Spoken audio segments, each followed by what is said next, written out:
Alrighty, let's get started. Welcome everyone. I know that everyone is coming into the Zoom room now, but my name is Dr. Patty Montojo. I'm a licensed psychologist and also manager of our academic and staff assistance program. And today we are going to be addressing a pretty pertinent topic. And I'm very lucky and very fortunate to have my colleagues here with me, both from ASAP and also outside of ASAP and HR. Today, we're going to be discussing transitioning to a post-pandemic world. Next slide, please. A couple administrative details. We definitely welcome questions through the chat. We will be leaving enough time at the end of the presentation to hopefully have a discussion. Outstanding questions can also be followed up via individual personal emails, and you'll have our information as well. And the PowerPoint will be made available. So our administrative assistant, Judy, will send the PowerPoint. And also this is being recorded, so it will be uploaded on our ASAP YouTube channel. And also I'll include, either Melissa and I will include a link to complete the survey. So the survey is so crucial because during this transition period, it helps us inform programming and helps us address the needs on campus. So please take the 30 seconds to complete the survey. And I want to give my wonderful colleagues the opportunity to introduce themselves. And since this is a collaborative effort, it's nice to see people from different units collaborate and address the needs on campus. So I will hand it over to either one of you. Hi, welcome everyone. I'm Dr. Melissa Cordero, also a psychologist here at ASAP. So I've been here for about a little over a year, so transitioned over to this position from CAPS during the pandemic. So I think this is just such a wonderful and needed topic as we think about just how to transition back to being on campus. Hi everyone, my name is Jane. I'm your employee engagement specialist. I'm housed out of Central HR, and I've been here for about a year and 10 months. LinkedIn says so. I'm your #1 fan, and I'm here to help. Hi everyone, I'm Shira Miner. I'm the Work-Life Resources Coordinator, housed in HR. I've been here also about a year and a half, a little over a year and a half, and we're so excited to bring this collaboration to you. Thank you. So let's get started. And I first want to mention that and acknowledge that we are re-entering a different world with new rules, and we're coming from different pandemic experiences. So I tell everyone and I encourage everyone to acknowledge that this is yet another transition point. At this transition point, anxiety may be lingering, which we've heard. And we are bracing ourselves for a level of uncertainty. And some questions to ask yourself are, have you experienced pandemic fatigue? Are you feeling isolated? Have you experienced one or many losses during this time? Or are you experiencing burnout? At this transition point, are you at a point where you're just emotionally numb and we are entering this new phase? It's important to acknowledge what you are experiencing and what you're feeling so that you can get your needs met. And so if you are needing more support, please do not hesitate to contact ASAP. Again, this is a no-cost confidential service to all employees of the university. I'd also like to mention that we've seen a pandemic of stress, continued stress for the last 15 months with common mental health disorders. This is how we respond to constant prolonged stress. And in this pandemic, many people have felt powerless and a level of anxiety provoking uncertainty. Yet the pandemic reminded us, and this is the silver lining that I like to hold on to, the importance of healthy behavioral interventions like social support, the building and fostering of relationships, physical movement like exercise, and meditation practices, just to name a few. COVID has also revealed many inequities, social injustices, a lack of accessible resources in certain communities. And also it's important to note that the female workforce participation has already dropped to 57%. That is the lowest since 1988, according to the National Women's Law Center. This is important to note because there is a group of working parents, of working mothers on campus. And as a working mother myself at the start of the pandemic, I not only had to make sure that my ASAP team had what they needed to survive, to cope, to thrive in a quickly remote work environment, but I also needed to make sure that my then 1 and 3-year-old toddlers were gonna stay alive during the pandemic, and that my husband needed the support that he needed while he worked outside of the home as a first responder. I'm more vocal and transparent about the struggles because this is a collective trauma. We all experience this, and mental health providers, psychologists were not immune to this. So in this, it's important to note that resilience is the capacity to heal and recover from a trauma, including a global pandemic like this. And I truly hope that this presentation helps you identify your strengths and resilience as we re-enter this new world. Next slide. UCSF has done a wonderful job, and I will try to upload or have Judy actually send a document helping managers and supervisors support their employees transitioning back to in-person work. They've done a wonderful job. But 3 tools that they mentioned, Dr. Alyssa Appel at UCSF, Department of Psychiatry, notes you have to communicate your needs. Communicate early and often. Do not feel embarrassed to share your needs or levels of discomfort. Decide what boundaries you want to have and what activities you're comfortable with, and communicate that to those around you. Second is go at your own pace. I've had many employees and clients tell me, I'm emotionally overstimulated. I'm exhausted by all of these social interactions. How did we do this before the pandemic?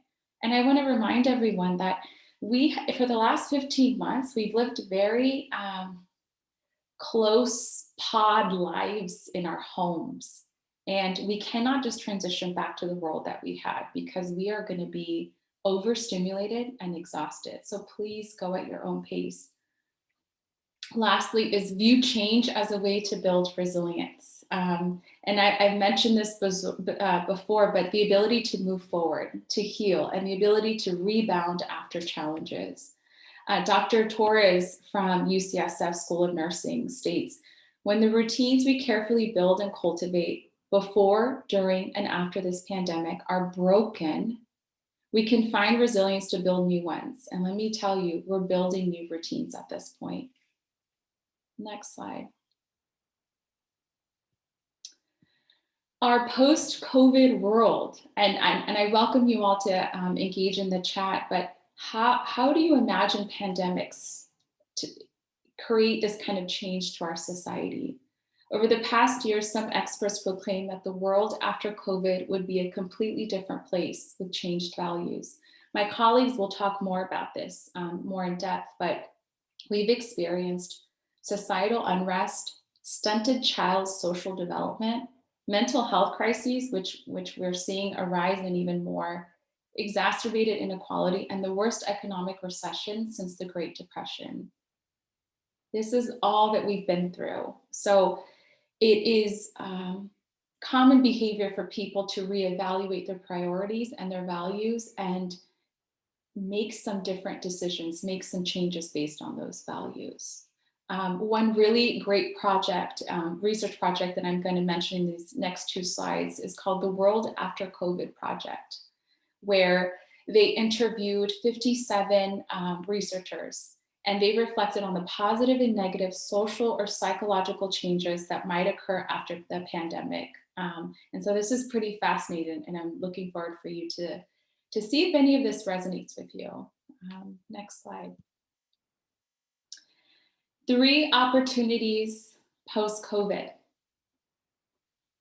And if you look at that graph right there, you will see the top 3 as solidarity, an opportunity for us to become more committed to supporting and helping one another, structural and political changes. Early in the pandemic, experts believe that we might also see proactive efforts to bring about structural and political changes toward a more just and diversity inclusive society.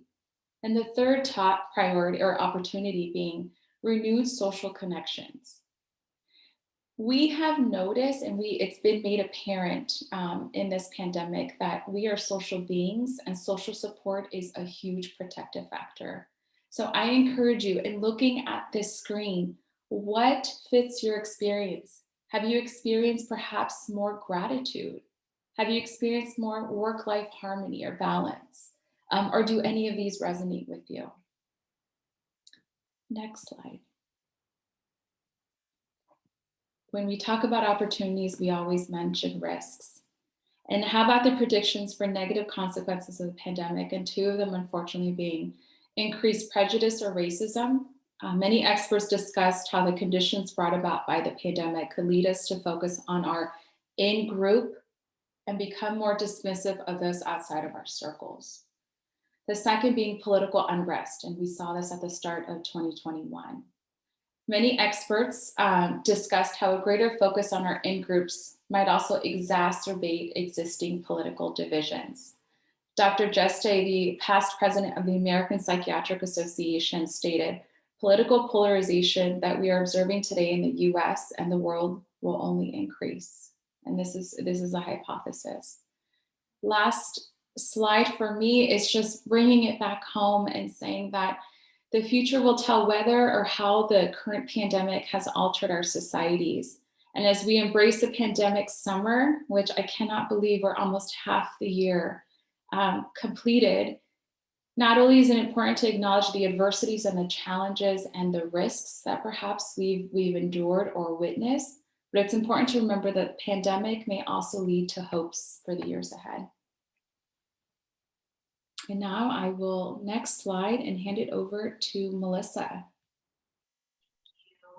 So this next section is about how we can begin to build a more compassionate workplace by recreating how we work. Next slide, please. So talking about growth through adversity. Before the pandemic, much of our society was deeply problematic. Loneliness and isolation was a huge issue. Approximately 40% of Americans reported feeling loneliness prior to the pandemic. Economic inequalities between the rich and poor have always been an issue and now only been exacerbated. Racial disparities from employment to housing to health. COVID not only exposed this, but also exacerbated it. And hopefully for us to make it more apparent for us to really address it. Stanford psychologist Dr. Zaki says a stronger normal holds the adversity we're going through now up as a mirror, one that can clarify what we've been neglecting all along. Next, please. So growth through adversity is not about being grateful for the pandemic. It's about using the pain and suffering to help us reaffirm and reassess our values and belief systems. If a building is toppled by an earthquake, we probably wouldn't reconstruct exactly what was there before. We would build it back better. We want to get out of that status quo. How can we take this experience and create a different work environment? We can often get in our own way by sticking with what has been done before and that is familiar to us. Let's use this as an opportunity to challenge ourselves in the discomfort of doing something different. Post-traumatic growth is a positive psychological change that some individuals experience after a life crisis or a traumatic event.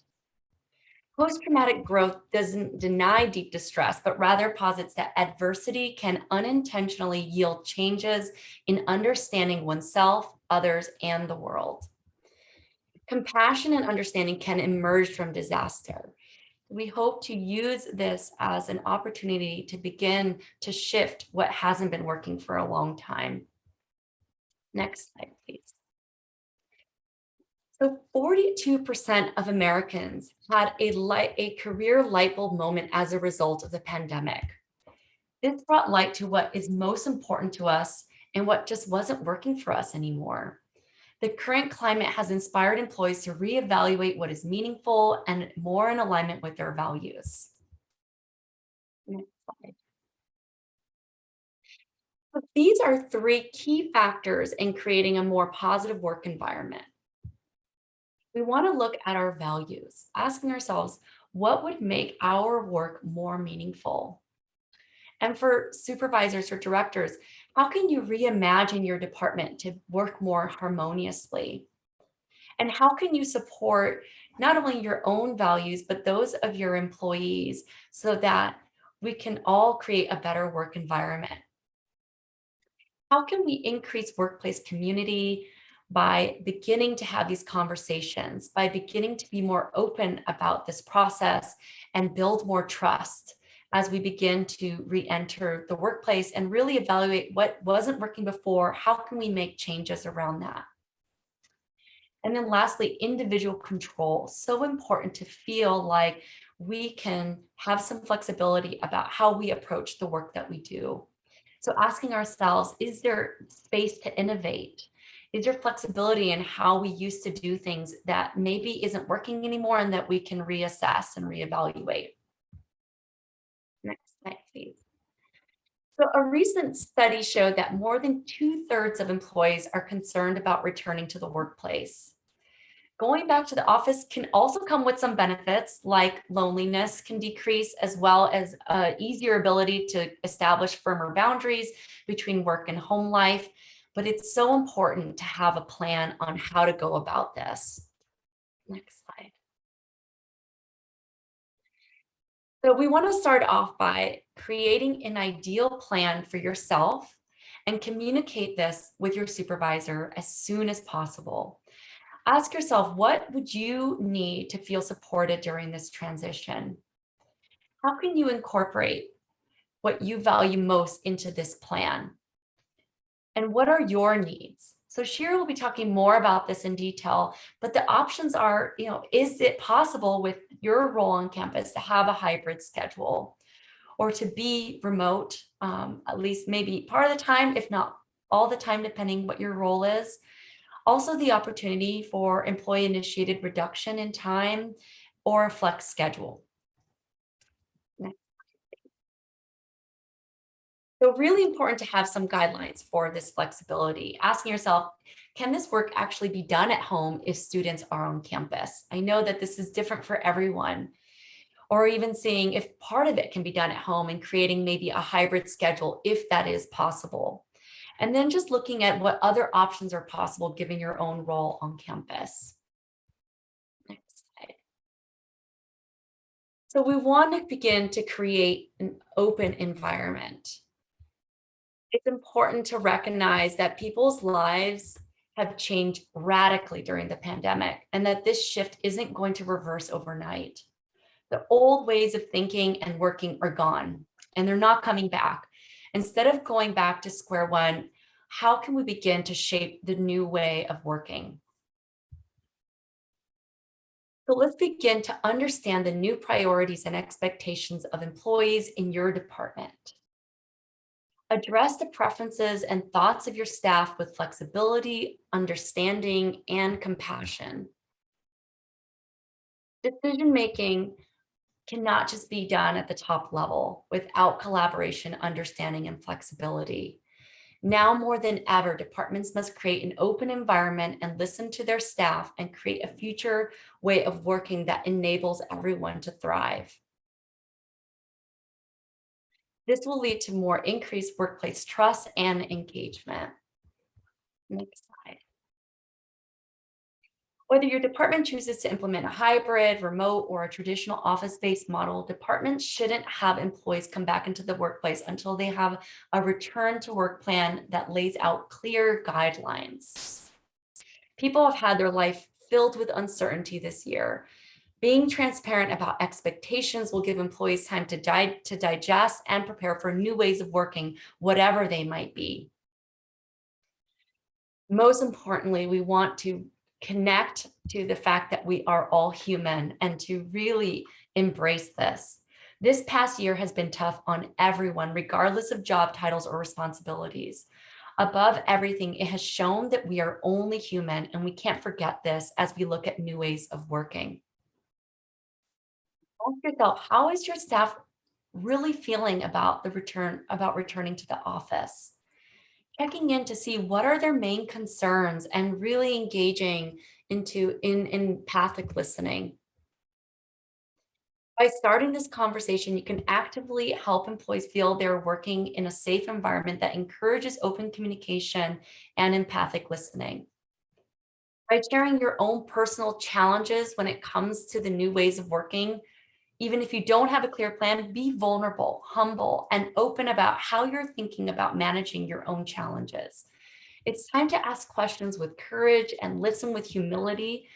If departments are proactive, thoughtful, and thorough in their approach, they have the chance to rewrite a new era for safety and well-being in the workplace. Next slide. So we want to validate and normalize anxiety. Accept that there's going to be some anxiety and that it's important to not fight that. We have to radically accept that aspect, that when change comes, it comes with anxiety. And most importantly, we want to transition back slowly. After working from home for over a year, being thrown into the office at the drop of a hat can have a damaging impact on employee well-being. It will take some time to readjust. Be compassionate with yourself and your staff as you adapt. Prepare for the transition by beginning a routine similar to one that would be when you go back to the workplace. Once you have a clear plan schedule, such as school or daycare, begin to reevaluate these roles that you may have, that your partner or family may have, and work out those kinks prior to putting this plan into place. Slowly transition yourself back into this and be as patient as you can as you re-enter a very different workplace. And now I'll hand it over to Jane. Thank you, Melissa. The next normal is a term coined by McKinsey & Company. They're a healthcare systems and services company. It is based on the assumption that there is a before and an after, the period before pandemic and the new normal that will emerge in the post-COVID era, the new normal. But the reality is we won't go back to normal because maybe, just maybe, normal was the problem. A return to normality post-crisis does not mean a mere restoration of the previous situation, but should lead to the establishment of a new order that will allow what was previously deemed to be impossible seem attainable. To flatten the curve, we needed to radically change almost everything we knew how to do. How we work, exercise, socialize, shop, manage our health, educate our kids, take care of family members, celebrate births, mourn deaths. And now, what seems like overnight, we're hearing of going back to normal and moving into the next normal and returning to work. And however it's communicated, it just doesn't feel like it's 100% in alignment with the majority. Pre-pandemic, our campus was undergoing digital transformation. There was new web pages, new e-performance development, DocuSign, the vision of going paperless by 2020, divisions, departments, units, all transforming at varying paces. And then overnight, we all had to play catch up or get left in the dust. So as we enter the next normal, and knowing that there has been a significant global shift, a global digital shift, there is a need to remain flexible, something that will define how organizations will continue to survive in today's new era. It may not feel like it now, but this is your opportunity to imagine your new better. How do you want to shift into this new space in a better way? Don't just accept this moment as the next normal. Rather, take this as an opportunity to assess your core values, harness their power, and accelerate innovation by leveraging your curiosity and pave the way for a more optimistic future for you, for me, for all of us. The thing about core values is that they tend to stay relatively stable even during the most significant life transitions. Enrolling in a higher ed program, a major career mobility, marriage, even starting a family. However, our core values don't stand a chance after a major existential threat. Take, for instance, the 2008 financial crisis. How about exposure to war? The terrorist attacks of 9/11, and now the pandemic. In the face of threats posed by the pandemic, people's values have changed in a direction that implies adjustment to the new life situation and a deeper look inward. So I'd like to share a study around the change in values during times like these in order to create a moment of self-reflection. As previously described, this chart illustrates pre-pandemic core values as stable and equally dispersed around 4 core value themes. The first is conservation. It includes values like security, conformity, and tradition. Next is self-enhancement. That's got values of power and achievement. Openness to change with values of self-direction, stimulation, and indulgence. And self-transcendence is around universalism and benevolence. So following the pandemic onset, there was an increase in conservation and a decrease in openness to change, especially among worried individuals. Shifts in values may have far-reaching consequences for societal future. The value chart shows has been associated with social phenomena such as resistance to change, immigration reform, and voting for conservative parties. Further contributing to the observed effects, environmental change, such as lockdown restrictions, behavioral choices, reduce opportunities to engage in some value expressive behaviors. The pandemic was restrictive of the expression of openness to change through adventurous and explorative behavior. It also restricted behavior that expresses self-transcendence values due to the restriction in social interaction. Post-pandemic openness to change bounced back over time, stemming mainly from an increase in self-direction. A mechanism driving self-direction increase may be the critical thinking required to understand and highly access highly complex health information and to evaluate and implement those governmental policies that came down within a highly politicized environment. In addition, creativity and exploration may have been applied to maintain interest with restricted spaces, channeling artistic and intellectual pursuits. Finally, self-transcendence continued to decrease significantly. There's been a significant decrease in universalism and benevolence values, suggesting an immediate decrease in concern for distant others, the wider society, nature, as well as those we consider close to us. Individuals worried about health consequences of the pandemic experienced a stronger decrease in their overall care for others. This results from a decrease in societal interaction during the extended lockdown periods, as well as self-preservation and personal safety, at the expense of the concern for others and a sense of helplessness. So what about you? How have you fared? How did your values shift? The foundation of your happiness, whether you know it or not, is constructed by your core values. Our values surface in every decision we make, the way we spend our money, what we deem worthy of our time, and the way we care for one another. Values create direction and choice. They're like a GPS system for our energy. They're not the things we should do. They help us choose what to do next. We've established there's no going back to normal.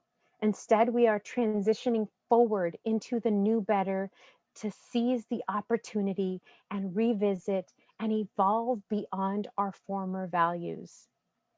Perhaps you create a new value around a new important construct in your life. Perhaps you realize in this moment you have already adopted a new value over the course of the pandemic. Is it self-management, empathy, belonging, curiosity? Knowing better begets doing better. So let's revisit and reassess our core values moving into this new better.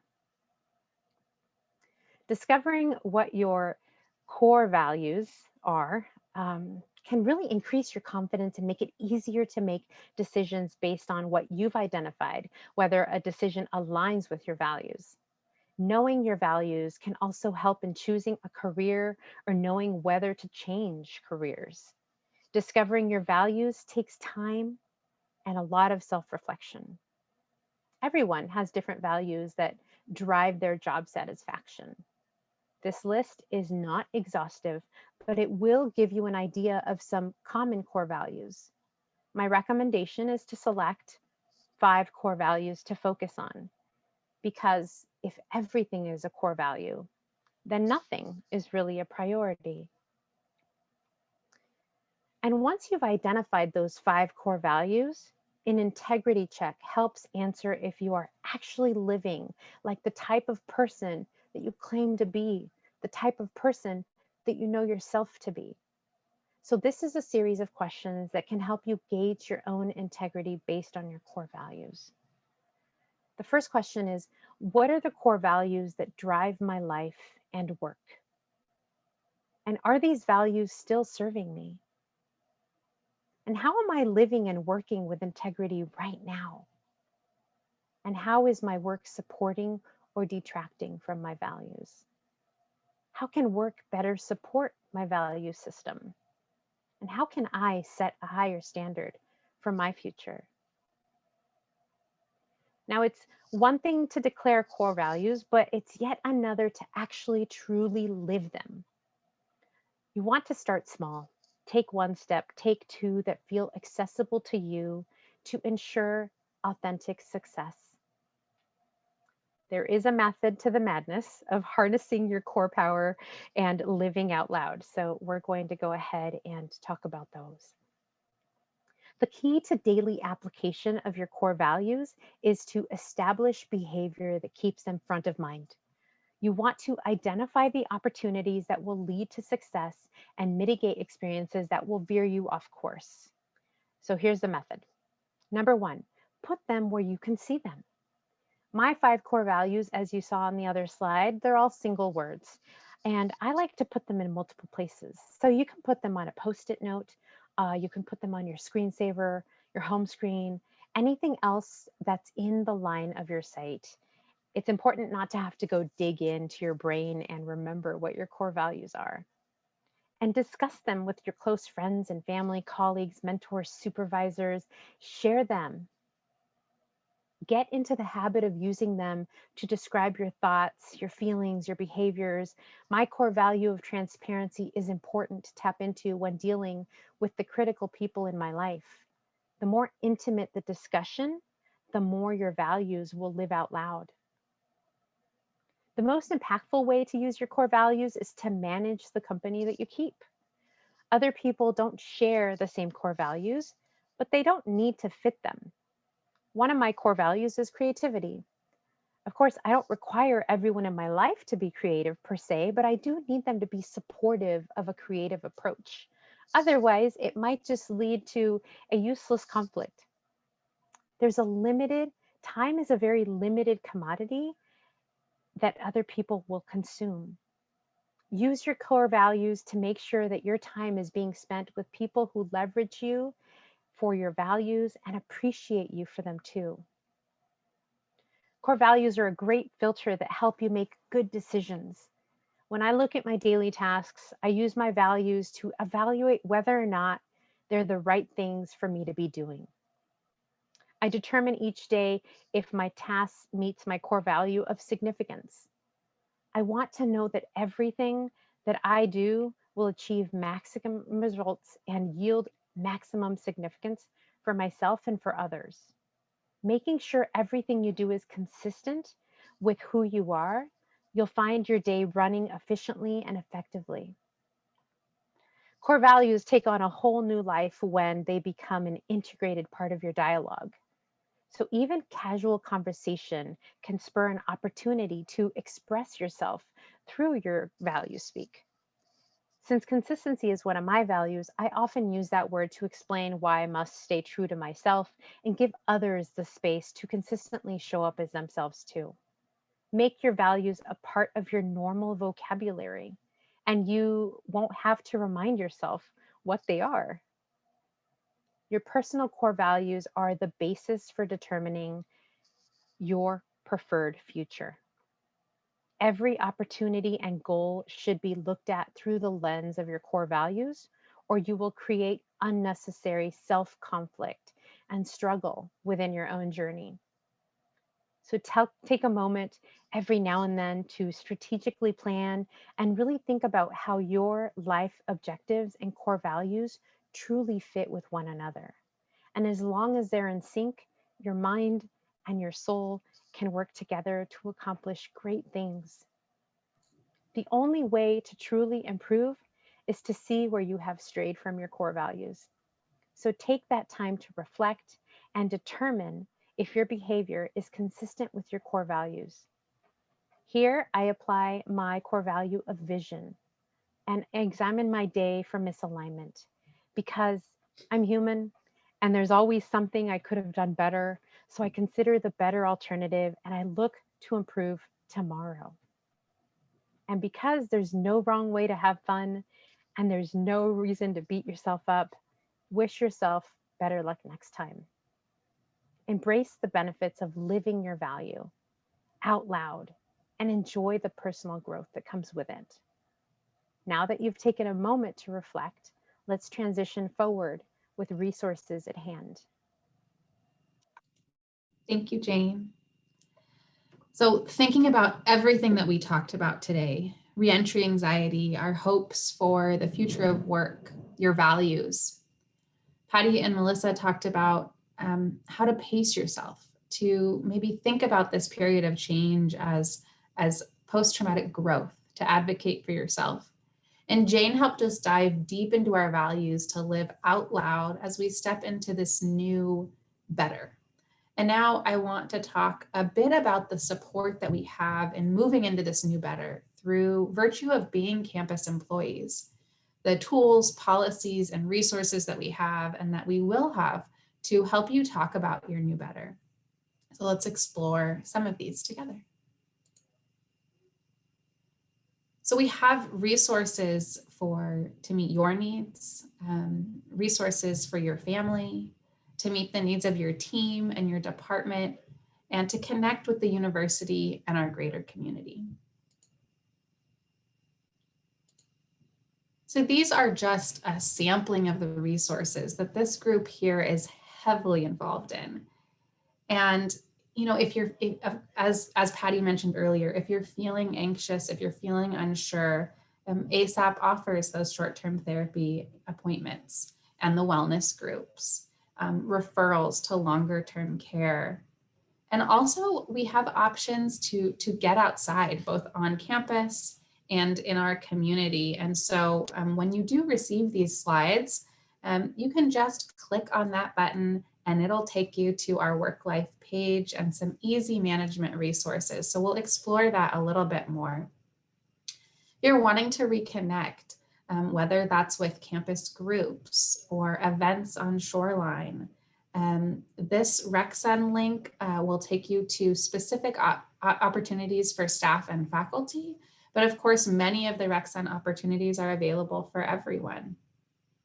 If you're needing additional family supports, if you're transitioning back to the workplace, myfamily.ucsb.edu offers everything from the latest COVID information to childcare, summer care, elder care, even housing and other fun summer activities if that's what you're needing right now.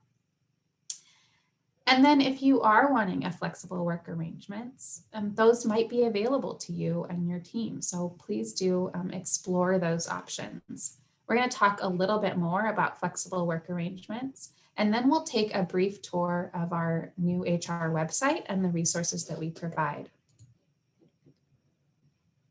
So flexible work arrangements that might be available to you. Of course, there are flex schedules, whether that's a compressed work week or flex time, and flex location. So whether that's working remotely on a hybrid schedule or on a permanent basis.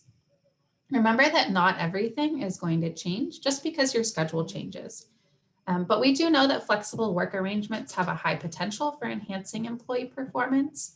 They've been shown to decrease employee stress and increase employee engagement and productivity. We also know that not every position can take advantage of these arrangements, but flexibility can be customized to work for the individual, the manager, and your department in many ways. And we've already talked about many of the ways in which we can move into the new better, and flexible work arrangements are just one resource to help you do that. So we can talk about our resources all day long, but I want you to be able to explore and find what you really need when you need it. So what better way to do that than just to jump in? So we're going to take a look now at our employee resources page. And I'm hopeful that we can still see my screen. This is our employee resources page located on the UC Santa Barbara Human Resources webpage. And what we have here is resources to find all the information and guidance that you might need to manage your career. So again, we talked about employee engagement.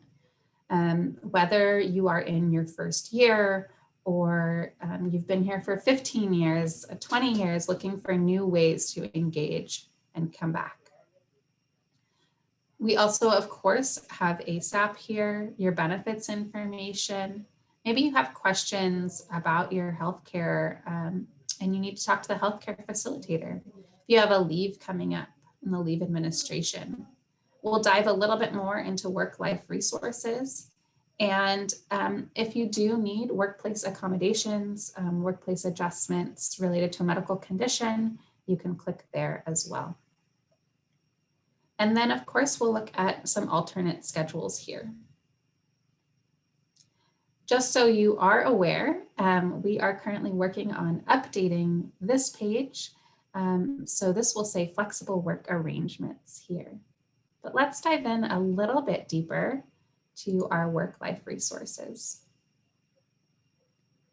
So of course, workplace flexibility, which we will come back to, financial resources and housing information. These family resources are what we discussed earlier, but it's organized by academics, staff, and for students.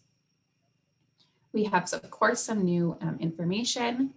If you are a new parent who needs access to a lactation room, just know that we do have some new and exciting rooms on campus. And that information is here, so feel free to register for that and I will get you set up there.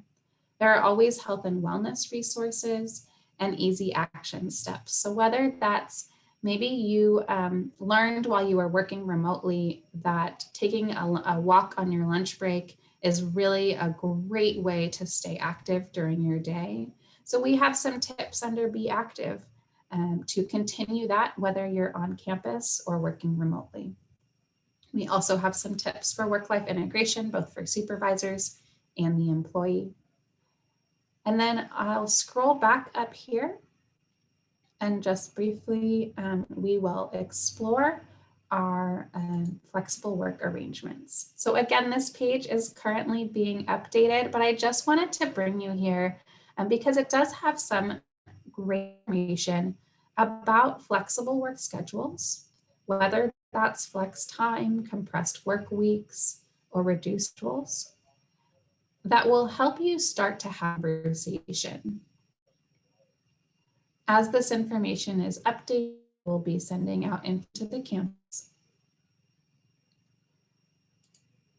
But if you are working remotely or you're planning on continuing to work remotely, we have these remote work resources collection. So this is also available through employee resources, both resources for the individuals and teams, individual resources on videos and media, and resources for leading at a distance. You know, we've done for over now, but we also know that with some folks coming back to campus, leading remotely may be changing. And then of course we have team resources as well. We also offer some global resources for remote work learning experiences. So if this is something that you are interested in bringing to your team, please let us know. We're happy to bring that to you as well. I'm going to transition here back to our slide deck.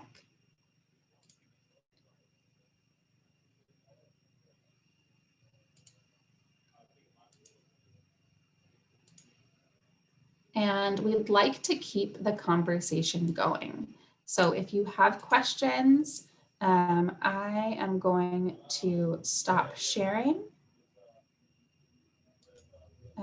so that we can see our faces. But if you have questions, please do type them in the chat or raise your hand. You can also put them in the Q&A, I believe.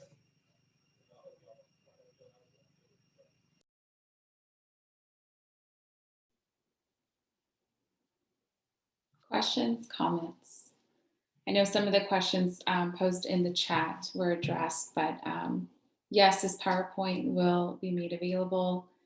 Yes, you can send this recording to anyone you like, because it'll be on the World Wide Web on our ASAP YouTube channel. So we just want to make sure that we collaborate. Our intention was to collaborate and give you the information and the resources as we go through this transition period.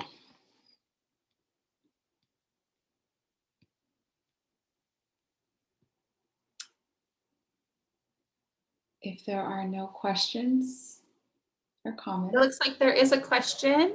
I'm hearing that a lot of high-level administrators are not a fan of remote or flexible work. Do employees have any recourse when their boss or their boss's boss is inflexible?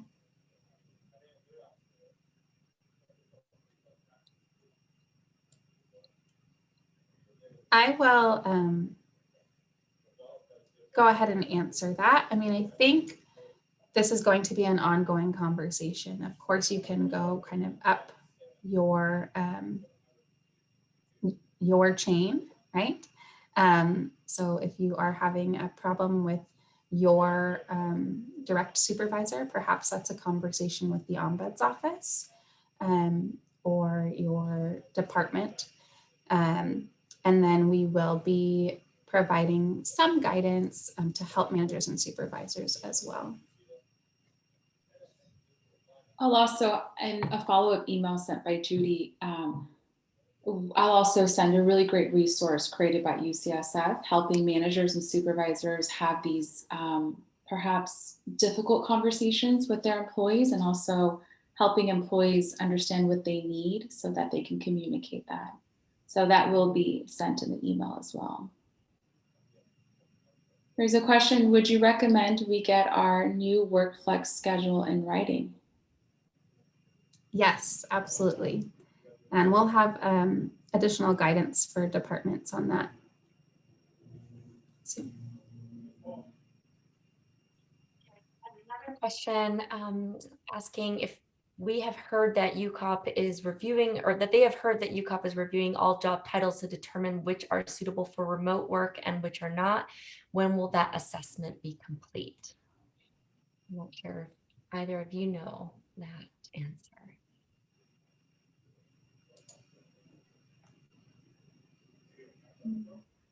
Yeah, I'm not aware of a final date, so I'm sorry I can't answer that. I'm trying to keep up here. Will there be guidance for expectations for employees who have had children at home during COVID?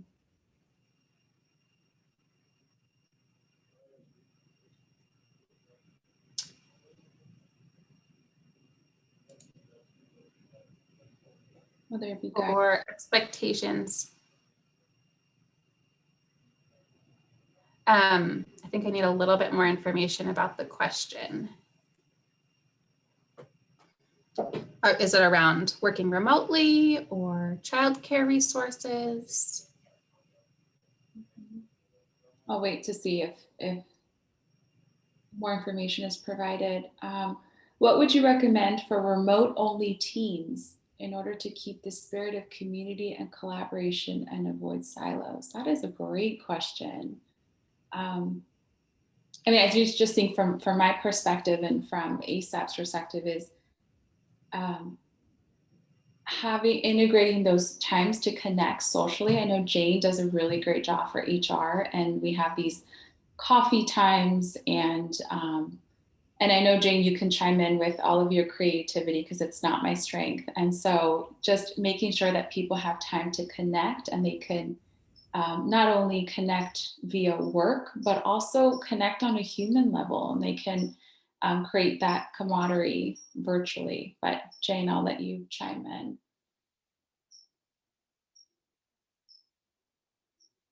We are actually in the process of creating a toolkit.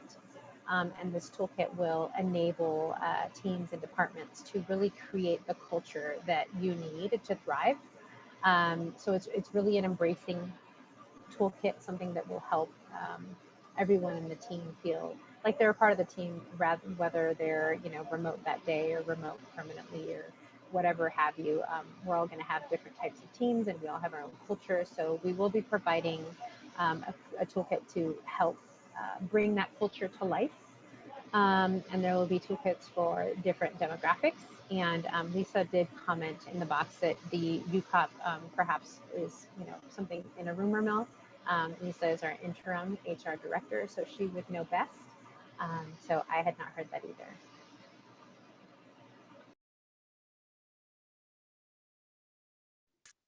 There's a question about if HR is having conversations on how to support BIPOC staff who have been severely impacted by the pandemic. Things are not business as usual, and more BIPOC staff are leaving UCSB. So I know that for ASAP, we can definitely speak to that. We have definitely been offering groups to support our BIPOC staff. We are currently running a group to support our Latinx community. We previously ran a group for the PETA identified faculty and staff that have been impacted by the hate crimes. And prior to that, we ran a support group for people of color. So we are definitely wanting to address and support staff as much as possible. So if there is interest or specific topics that you want us to address, please let us know in the survey, because we definitely take that very seriously and create our programming based on what the needs are.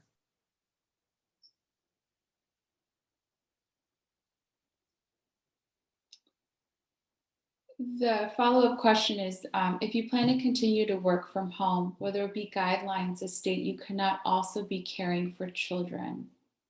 It seemed to be okay during lockdown, but what about post-COVID? No, I think we'll be getting additional guidelines about that. In COVID, there wasn't childcare available, right? And so employers and employees, we all had to make do and make it work. And I think going forward, schools are open and daycare open again. And so we'll need to find new ways to continue doing our best work and to care for our children. There is another question asking if there are scholarships available for the summer camps here at UCSB. I'm not sure if someone has an answer for that.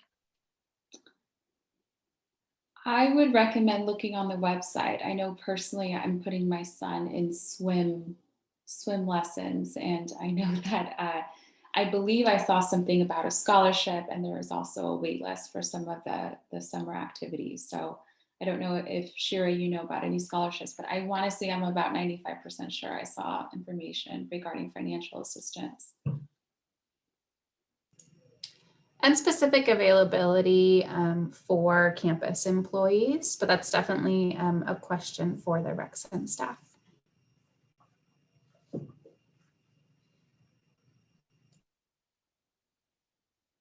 Any other last minute questions or comments?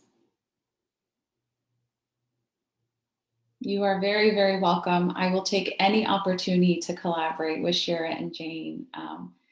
It's nice for us to address the needs on a holistic level, and very grateful that you all took the time and that we are informing each other. If there are no more questions, I want to say have a wonderful week and do great work. Thank you. Thank you all. Thank you.